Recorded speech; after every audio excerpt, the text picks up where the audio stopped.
今年4月份的时候，三星一度再次延长针对绿线问题推出的免费更换方案到今年的9月30号，这已经是2023年首次推出以来的第3次的延长。现在看到的是三星官方公告中符合更换资格的机型，这边呢就是我透过 Google 的表单所统计出的灾情的型号的分布。两相比对下来，就会发现台湾用户所遇到问题的机型跟三星一度所公布的完全吻合，这代表根本不是台湾三星口中所说的个案，而是大规模有系统性的产品问题。但是我也知道很无奈的一点，就是现在的媒体环境，只要没有报道就没有声量，没有声量，这个声音根本就传不出去。既然我无法在当下解决问题，我就只能多做一些功课，想办法呢一步步的去拼凑出完整的轮廓。那我发现其实呢，从过去的 S7的 Edge 再到 Note 9，类似像这样子大规模的荧幕上的灾情是从未真正停止过。那接下来让我们来看一下过去用户呢所反映出的实际的状况。现在看到这个是2020年1月9号用户所反映 Note 9出现萤幕的绿屏的问题哦。他说先后买了2只效晴机，然后15个月后呢，就是他的上个星期，他先后出现了画面延迟哦，那然后又变绿。那去三星维修服务中心就说萤幕过饱换面板，好，2只情况都一样，有人有相同情况吗？我的 Note 9也是出现跟版主一样的绿色画面哦，它也过饱了，还以为是自己是个案。那有人回说一样的情况，我买给老婆的 Note 9刚好第13个月出现跟你一样的画面哦，有横条纹，然后拿去维修中心要5500块。那后面呢也蛮多朋友都好像都有出现类似像这样的问题。好，那接下来呢，我们再来看一下这一篇。这一篇呢是2020年的7月8号哦，那它标题是 Note 9的绿屏灾情，我与三星客服过招，把来龙去脉剖出来，是希望能给遭遇绿屏灾情的朋友当做参考，欢迎分享转载。文长先说结论，经过4、5次的电话交锋之后，三星对手机面板维修报价从5000调到4000，无奈三星一开始就画错重点。我的要求从来不是免费维修，而是针对绿屏普遍性灾情的回应，哪怕是一句我们正在调查都好，但他们始终把每一只的绿屏手机当作个案。然后后面就有人说过保就绿，检修付了检修费，然后他没有修理。看来遇到绿屏问题的用户也是还蛮多的。那我的前一只手机呢，其实也是 Note 9，它也是先脱胶，然后就萤幕变绿色。只是那个时候我已经换了 Note 20U， 所以我就没有理它。可是我就纳闷一件事，为什么我在换 Note 20U 的时候，我一定会上网找资料？为什么我没有看到这个贴文？我就看得很仔细之后，又被我发现一个比绿线、比写手更严重的问题。讨论区的文章不是被限流，就是被屏蔽起来了。我们来看一下细节的部分。其实直接这样子滑，真的看不出什么所以然。那就让我先帮大家把讨论串的资料呢，把它数据化做成表格之后，我们用表格的图像化再来看一次。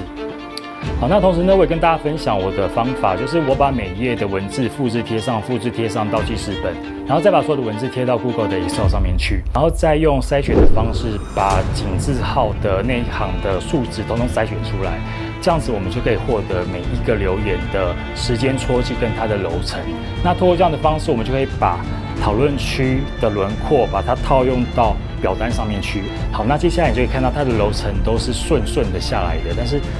排列上面你就会看到有很多天都是有日期的落差，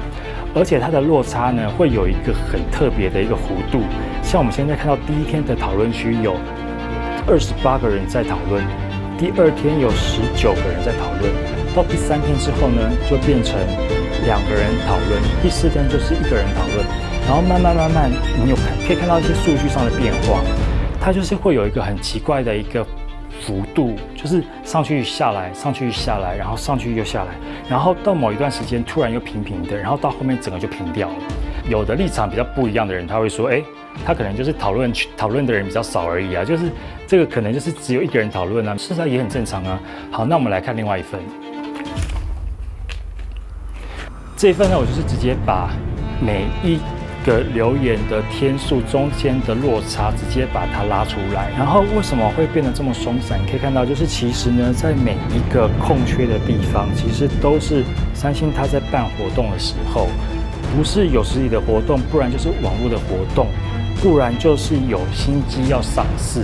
不然就是巴拉巴拉巴拉，可能跨年啊、过年啊，就是有比较放假的期间，把这个文章给屏蔽掉、关掉，那就不会看到这样的文章。透过这样的方式操作，可以看到第一篇呢是2020年的1月9号，最后一篇的时间停在2022年的5月12号，中间有854天，有消失了782天。所以等于真正在上面能够被看到、被在讨论的这一些天数，也只有73天而已。而且这73天还会随着中间的区隔的间隔拉长，讨论热度降低。这样子，大家怎么可以看得到人家分享的灾情在上面？这样子灾情的意见怎么样能够凝聚起来？这样子灾情声音怎么可能传得出去？我当时看到，我真的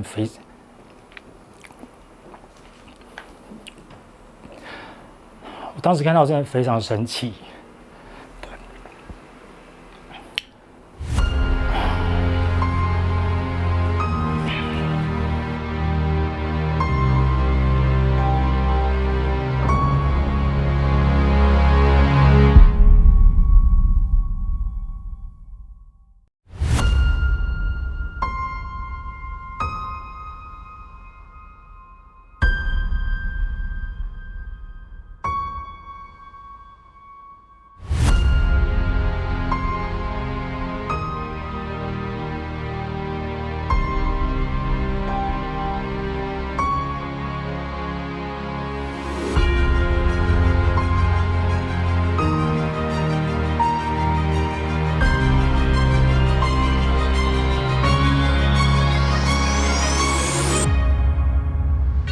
从以上我整理出来的讨论串被消失的记录，可以清楚地看出，类似像这样子大规模的荧幕上的灾情，似乎从未真正停止过，一直都在发生。只不过台湾三星借由广告主的优势，去干预媒体，压制消费者讨论的空间，接着再透过小蜜蜂在人群之中点对点的传播，营造出我没有遇到啊，这只是个案的错觉。当产品真的出现问题的时候，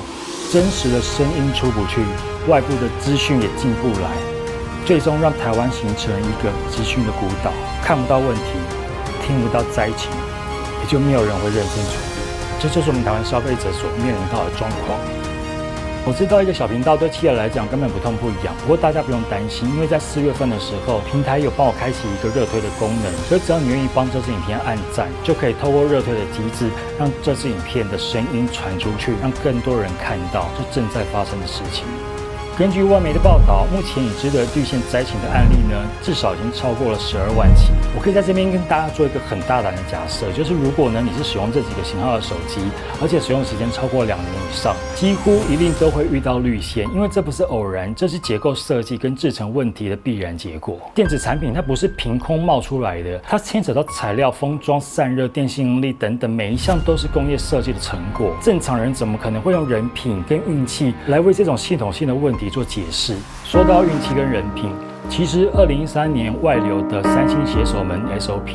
就已经把这些都揭露过了。而且这个写手们事件呢，也是我在遇到绿线之后上网查，我才知道有这件事情。你看 Dcard 上面也有网友发文说，他是2018年才知道三星写手们，结果我又继续回去追查，一模一样的手法。就是把这个讨论区文章被消失掉，难怪这么多人不知道，我真的很生气哦。在南韩，三星掌握了政治、学术、司法、媒体，我想请问大家，我们真的要宁愿当成下一个三星共和国吗？如果你的答案是 no， 现在立刻马上透过热推的功能，把这支影片的声音让更多人听见，让大家可以透过这个灾情的表单来回复他们所遇到的绿线问题。对了，讲到表单，我想跟大家分享一下这个表单的力量在哪里。